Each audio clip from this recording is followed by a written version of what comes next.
है ना। उसने कहा महाराज हम तो BMW चलाने वाले ड्राइवर हैं और आपने हमें देखो ये 5 लाख रुपया वाली गाड़ी ये अल्टो जैसी पकड़ा दी। पुराने जमाने ये गाड़ी हम थोड़ी चलाएंगे। अब बताओ, उसने छोटी गाड़ी चलाने से मना कर दिया। अब ये बताइए कि मैं डायरेक्ट उससे बड़ी गाड़ी कैसे चलवाता, जबकि मेरे पास छोटी गाड़ी भी है। छोटे काम करने के लिए कहीं दूर जाना है तो बड़ी गाड़ी भी रखनी पड़ती है। 1000 किलोमीटर का सफर तय करके लौटना तो गाड़ियां चाहिए, तो डायरेक्ट उसे बड़ी गाड़ी पे कैसे बिठा दें। अब उसने हिम्मत हार ली, नहीं नहीं मैं इस गाड़ी पे नहीं चलूंगा, ये गाड़ी नहीं चलाऊंगा। भाई जो व्यक्ति पहले, जब तक आप छोटा काम नहीं करोगे, छोटे पे अपनी सफाई नहीं दिखाओगे, छोटे पे अपना हाथ नहीं जमाओगे, तो कोई भी व्यक्ति आप पे डायरेक्ट भरोसा कैसे करेगा। इसलिए कहता हूं, जो व्यक्ति छोटा काम कर सकता है वही व्यक्ति बड़ा काम कर सकता है। जो छोटा नहीं कर सकता वो लिख लो। आजकल कुछ लोग कैसे बन जाते हैं, बाबूजी बन जाते हैं, बॉस बन जाते हैं। नहीं हम ये काम नहीं करेंगे, नहीं करो तो जाओ चूल्हे में, नहीं करो। भाई काम छोटा बड़ा नहीं होता, काम तो ये दास अनिरुद्ध आपसे यही कहेगा, जो काम करो उसे इतना परफेक्ट करो कि जिसके लिए कर रहे हो वो कहे कि वाह ये काम ऐसा होना चाहिए। उस काम के पैसे आपको डबल ना मिले और आपकी काबिलियत आपको पैसा दिलाएगी, याद रखिएगा। आपकी योग्यता आपको पैसा दिलाएगी। आप कितने रुपए के व्यक्ति हैं? बाजार में कुछ लोग 10,000 रुपए महीना में काम कर रहे हैं। क्यों कर रहे हैं? क्योंकि वो 10,000 के ही योग्य हैं। कुछ लोग 20,000 रुपए महीना काम कर रहे हैं क्योंकि 20,000 के योग्य हैं। कुछ लोग 50,000 रुपए महीना में काम कर रहे हैं, वो 50,000 के योग्य हैं। आपके गुण नहीं, जीवन में जो आलस्य कर गया, जो आलसी है वो असफल है, और जो आलस्य को हरा दिया उसे जीतने से कोई रोक नहीं सकता। आज के युवाओं का सबसे बड़ा दुश्मन कौन है? एक तो आलस्य और दूसरा समय के साथ चलते नहीं। बाप दादों से सीखते आए हैं, नौकरी करेंगे, बस तैयारी कर रहे हैं, नौकरी करेंगे, नौकरी नौकरी नौकरी, नहीं लगी तो फांसी लगा लेंगे, नहीं लगी नौकरी तो डिप्रेशन में चले जाएंगे। अरे पागल, नौकरी वो लोग करते हैं जिनके पास, अच्छा ये बताओ, नौकरी करने वाला ज्यादा बुद्धिमान है कि बिजनेस करने वाला ज्यादा बुद्धिमान है? उत्तर दो जोर से। तो फिर जिसकी बुद्धि कम वो नौकर बनेगा, जिसकी बुद्धि ज्यादा वो बिजनेस करेगा। तो आपको क्यों नौकरों बच्चों को स्कूल के भरोसे ना बिठाओ। डिग्रियां धरी हैं लोगों की शोकेस में, कोई मतलब नहीं निकल रहा है। शिक्षा के नाम पे भारत में जितना भ्रष्टाचार है, दुनिया में कहीं शिक्षा के नाम का इतना भ्रष्टाचार नहीं है। IAS IPS के नाम का जितना भ्रष्टाचार इस देश में है, लाखों की फीस वसूली जा रही है, और बनते कितने हैं? सबको बनना है IAS IPS, लेकिन जितने हैं इतना खर्चा अपने को सफल बनाने में, बिजनेस में खर्च कर, जबकि कितने IAS IPS नौकरी रिजाइन करके छोड़ के और वो बिजनेस में आ गया। बोलो हाँ, हम ये नहीं कहते कि आप इन पदों पे ना जाओ, जाओ पढ़ो, एक बार ट्राई करो, आप भी जाओ, लेकिन यहां ना पहुंच पाओ तो कोई बात नहीं, आपके पास गुण तो है, ज्ञान तो है। अब उस नॉलेज का व्यापार बिजनेस में, नौकरियां देने में खर्च करो। हारना किसी भी स्थिति में सही नहीं। भगवान गोपियों के लिए उद्धव को भेजते हैं, गोपियां उद्धव से प्रेम की बात करती हैं। एक रास्ता है ज्ञान का, एक रास्ता है प्रेम का। अच्छा बताओ, प्रेम और पूजा, आप लोग भगवान की पूजा करते हैं, क्या करते हैं? जोर से, पूजा और प्रेम। अच्छा, प्रेम और पूजा में क्या बड़ा है? कौन बड़ा है? प्रेम। तो भगवान की पूजा होनी चाहिए कि भगवान से प्रेम होना चाहिए? लेकिन आजकल ज्यादा क्या है, आज पूजा तो है, प्रेम नहीं।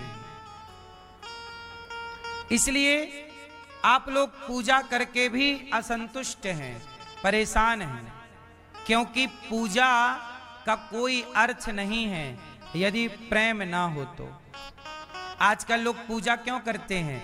डर के मारे करते हैं। जल चढ़ाओ भगवान को, नहीं भगवान गुस्सा हो जाएंगे, आरती करो नहीं भगवान गुस्सा हो जाएंगे। डरों के कारण लोग पूजा करते हैं।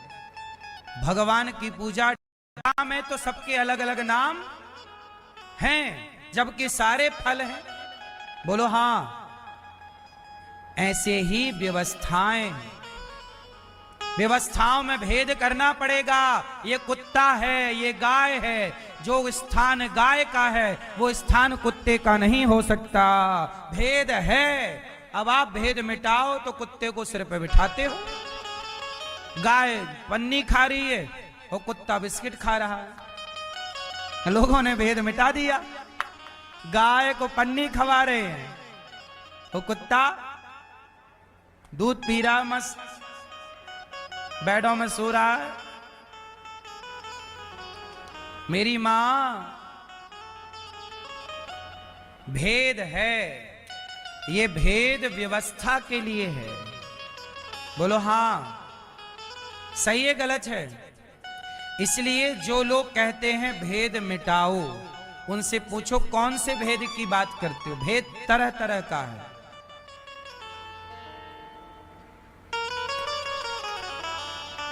भेद मिटा दोगे तो व्यवस्था बनेगी कि बिगड़ जाएगी? जोर से। आप खुद भेद करती हो, अपने बेटे में और दूसरे बेटे में भेद करती हो कि नहीं? बोलो हां।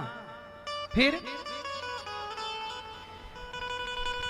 भेद मिटाओ, ब्राह्मण क्षत्रिय वैश्य, तो कोई पापी अंग्रेज आएगा और तुम्हारे बंटवारे का फायदा उठा के इस देश को गुलाम बनाएगा।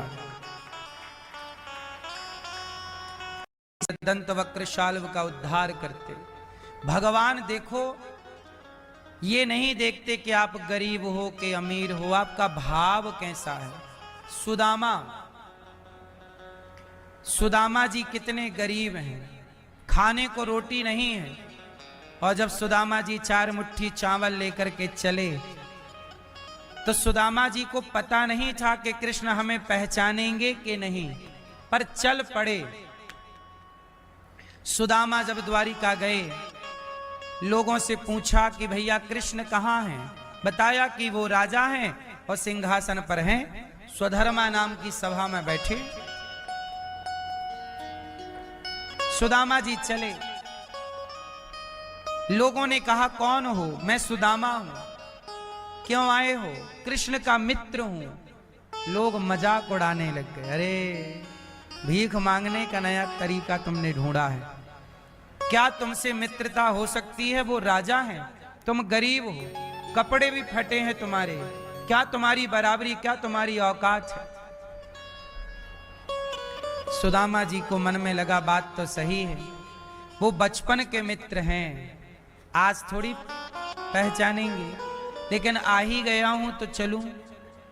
और जब सुदामा जी ने द्वारपाल को कहा, और द्वारपाल ने जब सूचना दी कि प्रभु आपके बचपन का कोई मित्र आया है, अपना नाम सुदामा बता रहा है, और जैसे ही सुना दौड़ पड़े द्वारिकाधीश। सुदामा, मित्र सुदामा, दौड़ पड़े और दौड़ करके अपने मित्र सुदामा को प्रभु ने गले से लगा लिया। वो जब सुदामा को गले लगाया तो हम जैसे भिखारियों का भी बल बढ़ गया कि सुदामा जैसे गरीब को प्रभु पहचानते हैं तो हमें भी भूलेंगे नहीं, हमें भी पहचानेंगे जरूर, आपको भी पहचानेंगे। भगवान की नजर में अमीरी गरीबी नहीं, बड़ा छोटा नहीं, ऊंच नीच नहीं। यहां संसार के लोगों की नजर में बड़ा छोटा ऊंच नीच, हिंदू मुस्लिम। आज इंसान बटा हुआ है। आज बताओ, इंसान का दुश्मन इंसान ही है कि नहीं? बोलो हाँ।